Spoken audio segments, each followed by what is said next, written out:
बर'हा गांनाय उखैनाय दं बे सिमाङा दिनैसिमबो जोबनो हायाखै। गोजोन्थों लोगोफोर, दिनैहाय आङो नैबे मोनसे जायगायाव फैदों। नोंथांमोना नुहुरखाबाय जायगाखौ, नैबे जायगायाव आरोखि ना। गाबोनहाय बे जायगायाव बनसुनि मिटिं जानो थांगासिनो दं। आं नामखौ बारा मिथिया, गोरोन्थि जायोबा अननानै निमाहा होबानो जाबाय। जेखिजाया आं बे जायगायाव फैदों आरोखि ना। बनसुनि दैदेननायाव गाबोनहाय बे जायगायाव मिटिं जागोन। मा थांखिजों बेहाय प्रग्राम खालामगोन बेखौ आं मिथिया। जेखिजाया नोंथांमोननि सिगाङाव आङो दा सासे सुबुंनाव सोंनानै लाबोगोन। जेखिजाया माने बे जायगानि आरोखि ना चेयारमेन, बनसुनि चेयारमेन, बेनाव आं एसे स्टेटमेन्टखौ लानानै नोंथांमोननि सिगाङाव देखायगोन। जेखिजाया भिडिअखौ नोंथांमोना जोबजासे नायलांबानो जाबाय। जोबजासे नायलाङोबा मिथिगोन आरोखि। नैबे जायगायाव जागासिनो दङ आरो खामानि सोलिगासिनो दं आरोखि ना। नैबे जायगायाव दा आङो देखायलांगोन सिङाव, नोंथांमोना नायलांबाय थाबानो जाबाय आरोखि ना। बैथिं मेन स्टेज जागोन, नोंथांमोना नुहुरखाबाय दे बैजों आरोखि ना। मेन स्टेजआ बैजोंनो, नोंथांमोना गासिबो नुजोबखाबाय। नै हरै मावगासिनो दङ, खुन्थिया रेडि जोब आरोखि ना बैलाय। ओमफ्राय नैबे जायगायाव स्टेज जागासिनो दङ, नै बैजों आरोखि। ओमफ्राय नैबाव खामानि मावगासिनो दङ। नैबे गेट जागोन आरोखि, नुखाबायना बे जायगायाव गेट जागोन। ओमफ्राय बैयाव मेन स्टेज जागोन, आं देखायलांगासिनो नोंथांमोना। जायखिजाया भिडिअखौ जोबजासे नायलांबानो जाबाय। आं देखायलांगासिनो दं लोगोफोर दै। माने गाबोननिफ्रायनो बे जायगाया जाहैबाय चिरां जिल्लायाव दङ आरो बे जायगाया माने नैबे बेंटल जांख्रिखां फोथार आरोखि ना। सम सम बिदिनो बे जायगायाव मिटिं जाबाय थाखायो, नोंथांमोना मिथिखागौ। नायफैयोबानो मिथिगोन आरो लकेसनखौ नायनानै नोंथांमोना मिथिखागोन। जायखिजाया जायहा इन्टारेस्टेड बे सभायाव फैनो बा बे प्रग्रामाव फैनो, नोंथांमोना फैनो हागोन आरोखि ना। दा आङो देखायबाय नोंथांमोननो, गाबोननिफ्राय जागोन आरोखि बियो नैबे जायगायाव दै। सोरगिदिं गासिबो दंखाजोबखासै, नै गासिबो खुन्थिया गायगोन, मा खालामगोन मिथिया।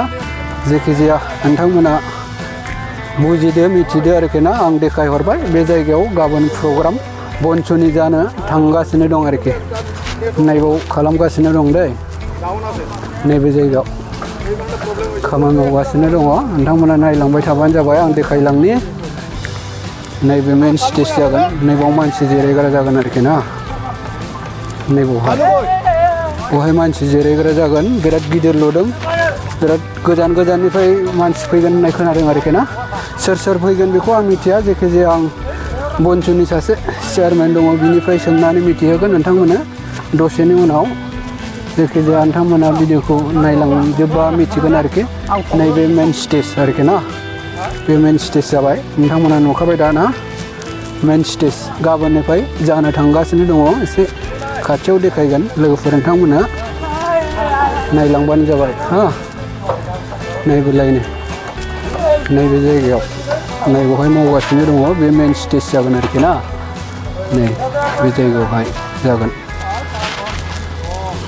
आरसिनि चेयारमेन आरोखि ना। दा जों बिनिफ्राय मिथिनानै लानो आरोखि। सार बेहाय जे प्रग्राम खालामदों, बे प्रग्राम खालामनायनि मेन उद्देश्यआ मा बुंनो हागोन नामा पाब्लिकनो?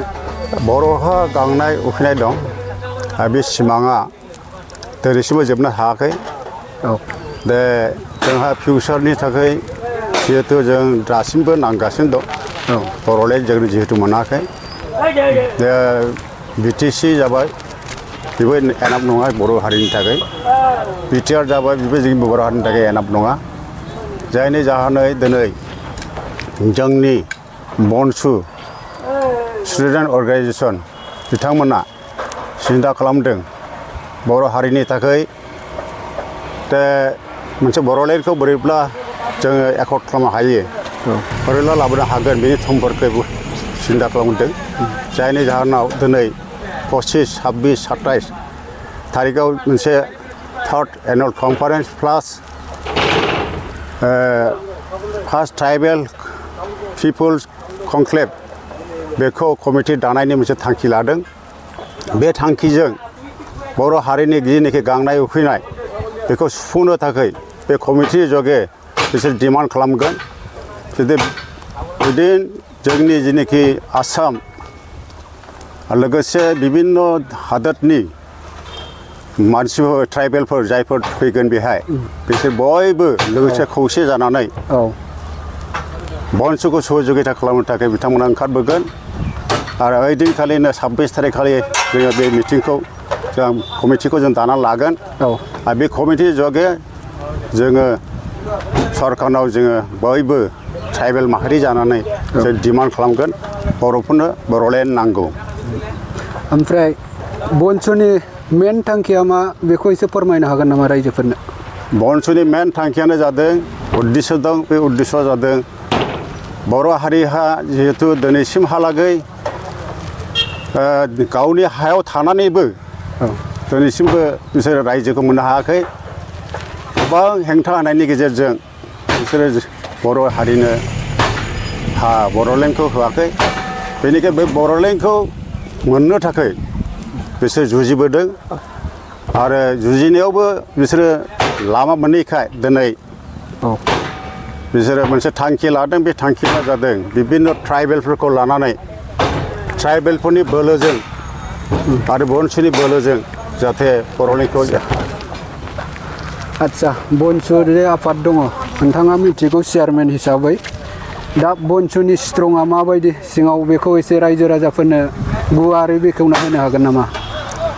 बनसुनि जितुखि स्पिरिट बनसुनि स्पिरिटआ बर'लेण्ड एलेकायाव जेसेबांनाखि रायजो राजाफोर दं बर' माहारिफोर दं बर' माहारिफोरा सहजुगिता बिथांमोनखौ खालामदों आरो जिहेतु उद्देश्यआनो मोनसेल' उद्देश्य बे उद्देश्यआ जाबाय बर'लेण्ड आरो बर'लेण्ड सोरजिनायाव जिहेतु बिथांमोना थै थां बिसोरो ओंखारदों आरो बिसोर जुजिदों आरो बेबायदिनो बिसोरो जायनि जाहोनाव जों गावसोरनि जेनोखि फरायनायखौ दोनथ'नानैब्लाबो गावनि जेनोखि मावनांगौ हाबा साख्रि बाख्रि गासैखौबो दोनथ'नानैबाबो बिसोरो बर' हारिनि थाखाय बिसोर ओंखारदों आरो बेवहाय बिभिन्न जाथिफ्राबो बिसोरखौ सहजुगिता खालामदों जायनि खारनाव दिनै त्रिपुरानि राजा बिथाङाबो फैगोन लोगोसे अरुणाचलनि स्टुडेन्ट अर्गेनाइजेसन बिथांमोनाबो फैगोन नागालेण्डनि स्टुडेन्ट अर्गेनाइजेसन बिथांमोनाबो फैगोन